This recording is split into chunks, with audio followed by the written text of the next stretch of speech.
Good evening সবাইকে। আপনারা অনেকেই ডিবিটি লিঙ্ক করার জন্য বিভিন্ন সাইবার ক্যাফেতে যাচ্ছেন, কেননা আপনারা জানেন না আপনাদের কার্ডের কোন ব্যাংকে ডিবিটি লিঙ্ক রয়েছে। এখন সমস্যা হচ্ছে, একটা মানুষের এক বা একের অধিক ব্যাংক অ্যাকাউন্ট। স্বাভাবিকভাবেই আপনাদের কাছে জানা পসিবল নয় যে কোন ব্যাংকে আপনার ডিবিটি লিঙ্ক রয়েছে। তবে একটা ছোট্ট ধারণা নিয়ে রাখতে পারেন। ছোট্ট বলাও ঠিক ভুল হয়ে যাবে, এটা 100%। আপনাদের যে অ্যাকাউন্টে গ্যাসের সাবসিডি ঢুকতো বা ঢুকছে, আপনাদের কিন্তু সেই অ্যাকাউন্টে অলরেডি ডিবিটি লিঙ্ক রয়েছে।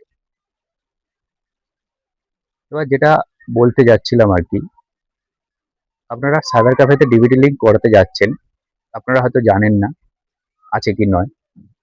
দেখা যাচ্ছে আপনাদের অলরেডি ব্যাংকে ডিবিটি লিঙ্ক রয়েছে, তাছাড়াও সাইবার ক্যাফেতে গিয়ে বলছে আপনাদের লিঙ্ক করিয়ে দিলাম, তার জন্য তারা কিছু পারিশ্রমিক ধার্য করছে। আপনাদের একটা উপায় বলে দিচ্ছি, যদি আপনাদের ডিবিটি লিঙ্ক এক ব্যাংক থেকে আরেক ব্যাংকে নিতে চান, বা ধরুন আপনি যে ব্যাংকের অ্যাকাউন্ট খুলেছেন সেই অ্যাকাউন্টে ডিবিটি লিঙ্ক অ্যাক্টিভ করাতে চান, তাহলে কিন্তু আপনার মোবাইল নম্বরে একটা ভেরিফিকেশন মেসেজ আসবে যে আপনার লিঙ্ক হয়ে গেছে। তো আপনারা এই জিনিসটা ফলো করবেন।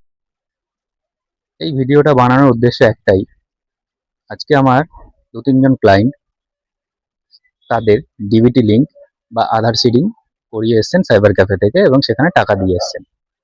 কিন্তু আমি যখন চেক করলাম, সেখানে দেখলাম তাদের আধার সিডিং বা ডিবিটি লাস্ট আপডেট 2014।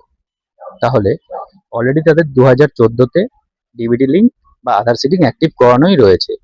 তারপরেও কি করে ওনাদের কাছ থেকে সাইবার ক্যাফের মালিকরা বা দোকানে যারা আছেন তারা লিঙ্ক না করিয়েও চার্জ নিচ্ছেন।